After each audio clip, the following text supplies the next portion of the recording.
A black prototype sits in the hangar like a sleeping predator. The Valkyrie V9's skin is matte and cold. Light slides off its curves without reflecting a single face. Suspended above the polished concrete, the rotor blades are long, pale knives. Paper stirs on a nearby table as the air conditioning sighs. In that hush, a janitor's rag moves in slow, deliberate circles across a smudge of grease on the canopy. Jack Turner works with that kind of quiet authority. He wipes in even arcs, palms steady, shoulders squared beneath a faded company polo. His hands are broad and scarred in small, tidy ways. Calluses where a throttle once sat, a faint white line across the knuckle of his right hand. He doesn't speak much. When he bends, he listens to the building. The hum of lights, distant printers, the small clink of tools. A laminated pilot ID peeks from the back pocket of his jeans. It's dog-eared, the plastic cloudy with years of fingerprints. He pockets it without looking, like a private badge he keeps out of sight. Across the hangar, Aurora Vallon walks a different corridor. Her shoes click with a metronome of authority. She moves as if the room were a chessboard and she knows every piece's worth. She speaks in short sentences that land like orders. The engineers around her respond with practiced deference. Marcus, the lead systems engineer, stands nearby, young, tight-jawed, already rehearsing the right words for the board call. Their faces are flushed from the pressure of a launch window that refuses to forgive hesitation. Outside the window, a small hand presses against the glass of an apartment. Ella Turner, 9 years old, quick to grin, quicker to believe, shouts up when Jack kisses his work-stained palm and presses it to the other side of the glass. "You don't need medals, Daddy," she tells him without the warning that adults give. "You're my pilot." Her mantra is simple, and it moves through Jack like sunlight through blinds. Small, constant, warm. The Valkyrie is scheduled for a demonstration in 7 days. Clients are flying in. Investors are already checking the time. No one has volunteered to do the first official test. It is a stress more corporate than mechanical, the kind that makes people look for someone else to absorb the risk. A meeting is called. The conference room is glass-walled. The Valkyrie hovers at the edge of sight, a dark promise. Aurora stands at the head of the table, tablet in hand, voice clipped. "We need this flight completed. No delays," she says. Eyes flick across the room like small animals looking for escape. The engineers exchange looks, a mixture of respect for the craft and fear of the unknown failure that could end careers and money. "Not enough qualified pilots are available," Marcus says. He tries to keep steady, but there's a tremor in his fingers as he taps his notebook. Men and women with testes, simulators, every certification in the book. Yet, when the actual aircraft needs a hand, the safest choice is to pass the hot potato. Aurora's jaw doesn't tighten so much as set. "Fine," she says, voice cold as a clinical light. "If no one else will do it, we can ask someone else." She glances toward the hangar entrance like an actor setting up a punchline. Laughter ripples. Not malicious at first, the kind people make into a room to reduce tension. Phones come up. Curiosity tastes like electricity.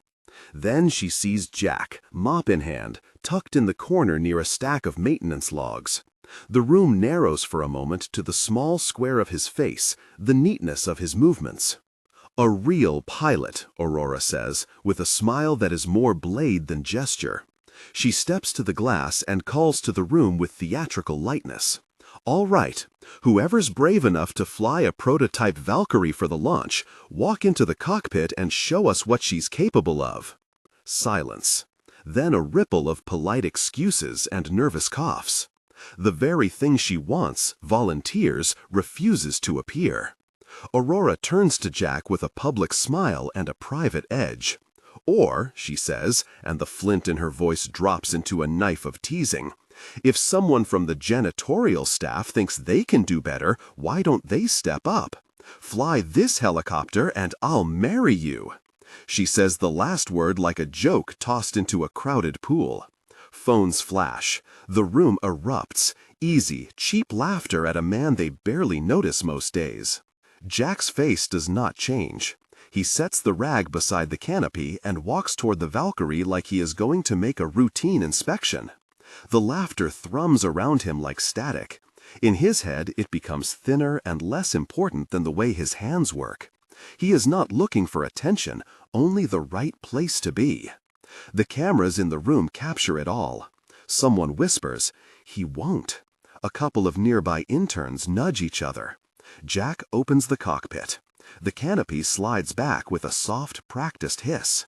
He smells the familiar blend of grease, hydraulic oil, and old cloth. An aroma that used to be the smell of flights that counted for medals, but now belongs mostly to late-night shifts and unpaid overtime. There is a single CTA here, simple and quiet. If this story about dignity in unexpected places speaks to you, subscribe and stay with us through every turn.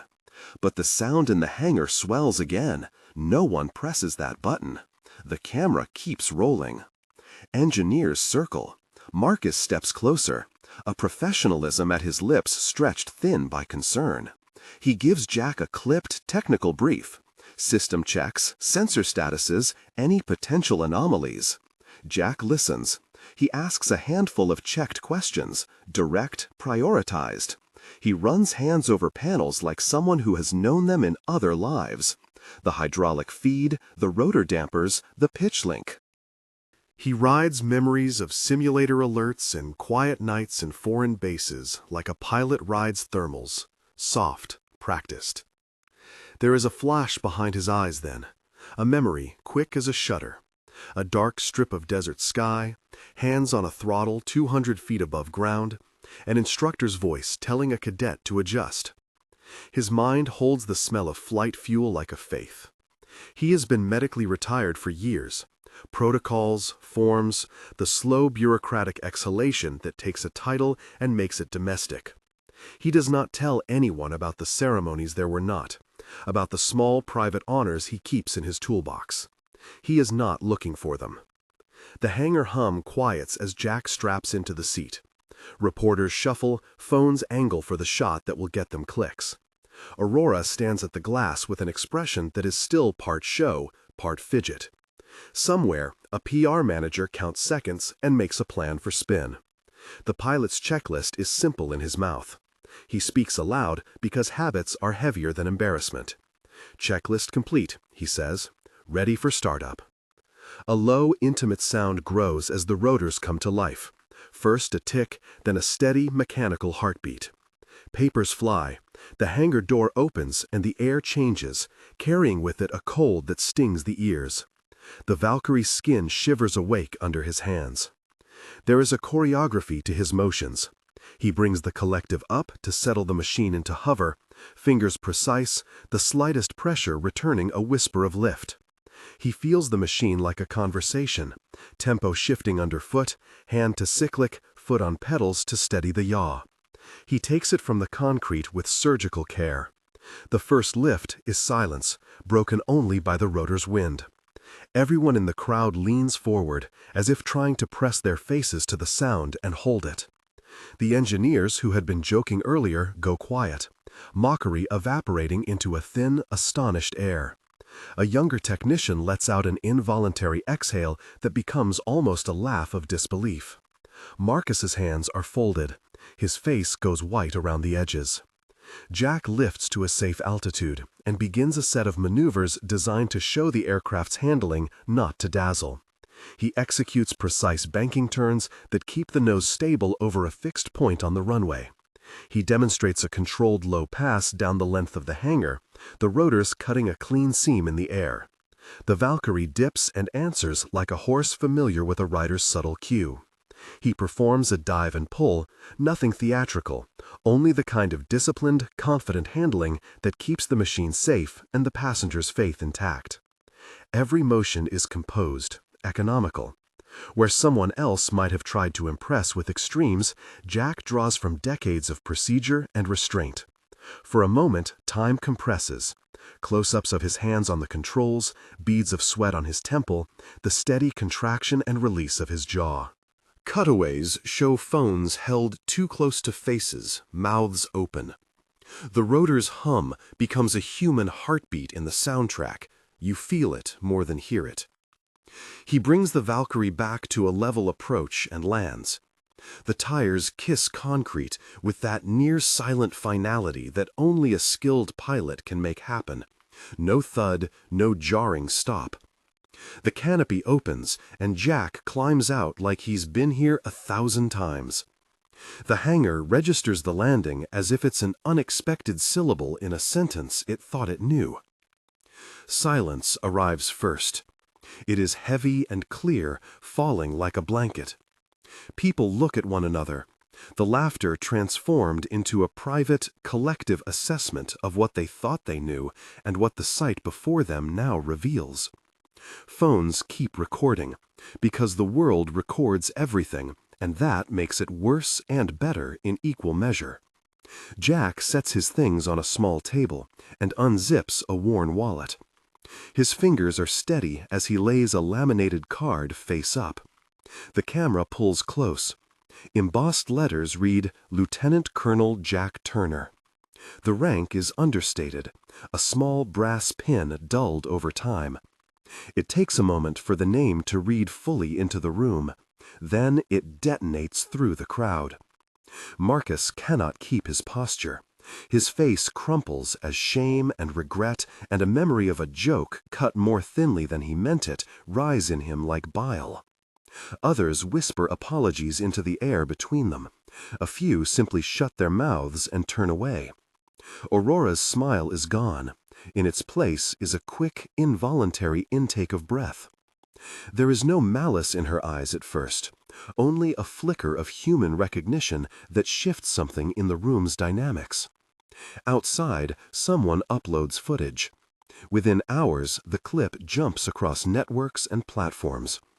The janitor who flew the prototype becomes a headline stitched into countless feeds. Skilled ex-military janitor tests Valkyrie. Little commentary threads form, some smart and thoughtful, others hungry and cruel. But the dominant tenor leans towards surprise and admiration. Aviation professionals post measured takes that nod to Jack's competence. People in comments tell short stories about grandparents and former teachers who were unseen reservoirs of skill. A hashtag forms, #FlyLikeJack, used more as benediction than trend. Aurora wakes to the sound of a world that has already judged her. The first wave is private, sharp emails from marketing, legal, and PR. Then the public, a flood of messages, some demanding apologies, others wondering why a man with the qualifications he clearly has was ever in a janitor's role at all. She records a short video. Camera squared, light flat. She speaks with the bluntness of someone learning humility on camera. "I was wrong," she says. "My words were careless, and for that I'm sorry. This company owes better treatment to every person who walks through our doors." Effective immediately, Aerosky Corporation is implementing changes. A 10% wage adjustment for all hourly staff, a new scholarship fund for employee technical training, and mandatory monthly leadership check-ins required of management. We will institute anonymous reporting so concerns can be raised without fear. The list reads like the start of a repair plan. Concrete things, measurable steps. Skeptics comment with skepticism. Show us. Supporters welcome the accountability. Inside the company, the fallout is quieter and more human. Meetings replace the old complacency. Marcus sits across from Jack in the cafeteria, hands wrapped around a paper cup that trembles. He has rehearsed his words and finds they are thinner than the honesty he feels. "I shouldn't have laughed," he says finally. I'm sorry." Jack's voice is calm. It carries the weight of someone for whom apologies are currency, not spectacle. "We all make mistakes," he replies. "We just don't get to make them the same way again." A handful of staff choose to leave. Some because they cannot face the shame, others because the company now no longer fits their moral compass. Many remain and bend toward change, learning to listen in ways that had seemed optional before. The footage becomes an emblem. Experts call on panels to discuss institutional blind spots. Columnists write op-eds about the dignity of work outside titles.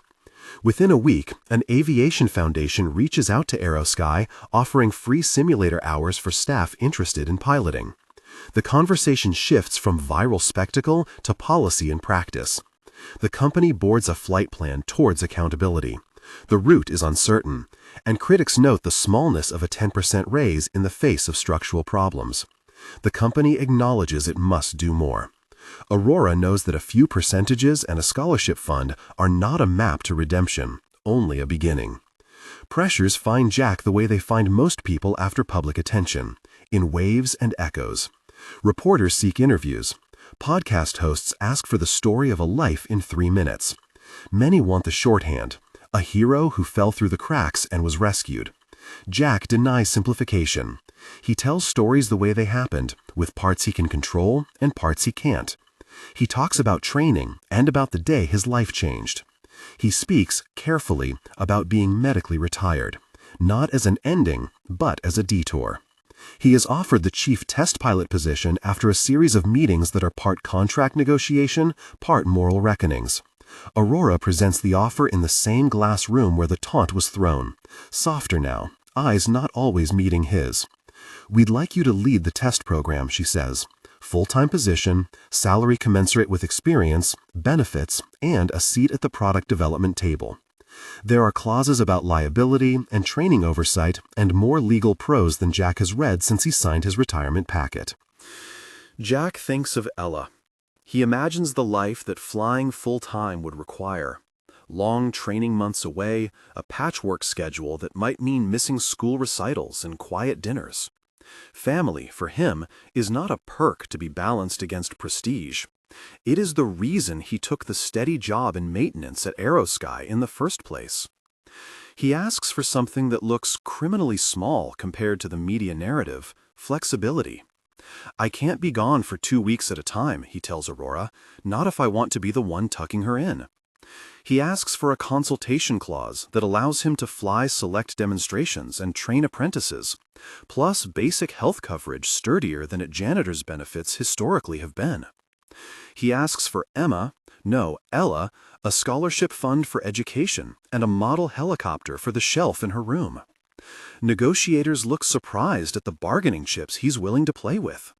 Employers are sometimes naive to the currency of ordinary priorities. Aurora, for her part, hears in his requests the human edges that corporate memos often smooth out. She authorizes the flexible schedule and signs off a modest education trust for Ella. It isn't a free pass to every wish. It's an agreement that recognizes Jack's expertise while honoring the things that matter to him. There's no overnight miracle in policy, but there is a readable shift in the balance sheet of the company's conscience. The cafeteria fills with a new rhythm the day an impromptu celebration happens. Aurora sits at a table with Ella between her and Jack, a small model helicopter on a napkin in front of the child. The gesture is small, less spectacle, more reparation. Ella beams in a way the cameras did not teach her. She is 9, and the world's complications have not dulled the simple triumph of being believed by her father. Aurora speaks softly to Ella, apologizing, in a way adults learn to do when the sound of their earlier certainties meets consequence. "I'm sorry," she says. No contract follows, only a sincerity that seems provisional and true. Marcus, hunched less now, drops a small tool in Jack's palm. "For you," he says. It is both literal and symbolic, a return of a thing and a way to show he is learning. He signs his apology by volunteering to run a new internal training program to keep technical and leadership staff connected. The program begins as a pilot class, irony not lost on anyone. Not everyone is healed. Change is messy. Some workers leave for other firms that sound more principled on paper. Others stay and find new ways to speak. Aurora faces board questions and activist pressure. The PR spin is trimmed by legal restraint and by the fact that the story belongs now to the people it affected, not to the headlines. The company declares publicly a new set of measurable goals: equal pay reviews, an annually funded employee skill-up scholarship, mandatory leadership training with documented outcomes. The cynics say it's window dressing. The hopeful say it's a start. The ledger of progress requires time to balance. Night comes and Jack sits on the low wall of the hangar's viewing area with Ella curled on his lap. She has a glow stick from a community fair and insists it is a landing beacon for small helicopters in imaginary night skies. She loops it around his finger and chides him gently about being too serious. "Daddy, you flew my hero plane," she says, solemn as a tiny judge. "You can't be a janitor forever." He laughs, a sound like a release valve. "I never was," he says. "I was just doing a job until I could fly again." When he gets the call to fly a demonstration for a group of future investors, he accepts on the terms they negotiated: strategic flights, teaching slots, and time carved out for his daughter. The demonstration is scheduled near sunset, because that is where light gives everything a forgiving color. The Valkyrie is warmed, systems checked. The hangar doors open wide to a sky bruised into gold and lavender. He moves through the pre-flight with the same quiet fidelity, checks that are more ritual than requirement. The rotors start and the machine breathes like a sleeping animal that recognizes a long-time trainer. He lifts, and for a moment the city below looks like a painted model. The horizon is a line that unravels into possibility. He executes maneuvers with calm geometry. An efficient bank over a river, a low pass that brushes the reflection of the last sun, a climb that takes them above the cityscape and into a close, private sky. From the cockpit, the world condenses. The whir of rotors, Ella's small voice in his memory, the soft vibration under his palms. The Valkyrie answers like an instrument and like a friend. He thinks of little things that are not heroic but are sacred. Ella's hand in his, the identical ritual of tucking in bedtime stories, the smell of pancakes Saturday mornings. Those things are steadier than applause. He brings the aircraft down to land against the glow of sunset. The Valkyrie is framed in a wash of amber light that makes every hard line into a suggestion of gold. Jack steps out, and the crowd below is larger than the hangar had ever seen for him personally. Reporters wait for questions that have already been asked and answered. People come to shake hands and to apologize in half-formed ways. He signs autographs for children who hold old flight magazines like prayer books. Ella runs ahead and climbs into his arms like a flag claiming ground. Aurora watches from the edge of the crowd. She does not speak at once. When she does, it's to offer a simple human sentence. "Thank you, Jack." No press release, no performative speech, just gratitude that sits between two people who have been altered by the same event. He nods, guarded but not closed. "We're fixing some things," she says. "Not fast enough for everyone, but we're trying." He looks at her, and then at Ella, and in that glance are many quiet negotiations about what power means and how it is used. Months pass. The viral clip remains in feeds, but its edges wear smooth as people find other things to occupy their quick attentions. In the company, policy becomes practice in some areas and a work in progress in others. The scholarship fund helps an overnight mechanic learn to test systems at the control desk. Another apprentice from the janitorial ranks takes night classes and moves into a technician role. Marcus runs learning sessions that begin with "you all have to listen" and end in practical drills. Some executives resist fully changing their habits. Others find the work of transformation interesting enough to live through it. Jack's life finds a new cadence. He flies when contracted, he teaches when needed. He declines some offers because the price is leaving his daughter. He takes small joys in ordinary rituals, building a paper helicopter with Ella on rainy afternoons, teaching her to read charts, not as a path to a career, but as a way to share the love that tethered him to flying in the first place. Ella's model sits on a shelf in his modest apartment, next to the laminated ID and a photo of a woman whose absence is honored but not exploited. They grieve in private, cleanly. No spectacle, only quiet remembrance and the practical details that follow loss. What holds in all these changes is a lesson about dignity. Jack's skill was never the kind of thing that needed to be shouted into the void. It was simply a resource of a person whose life had edged away from formal recognition. The public reveal forced a company to see its workers, not as background props for product launches, but as people whose quiet expertise mattered. The viral moment was the catalyst. The longer work was what people did afterward. One evening, as the Valkyrie climbs into a sky smeared with dusk, Jack speaks into a small recorder, not for the cameras, but for his daughter, for anyone who will pause long enough to listen. People carry things inside them that we don't notice, he says.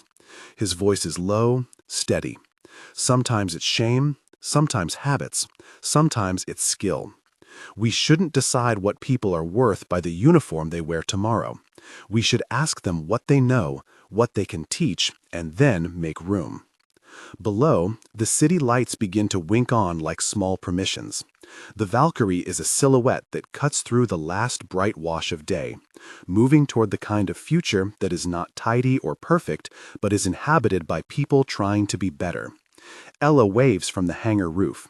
Someone hands her a small blow stick like the beacon she carries in her room.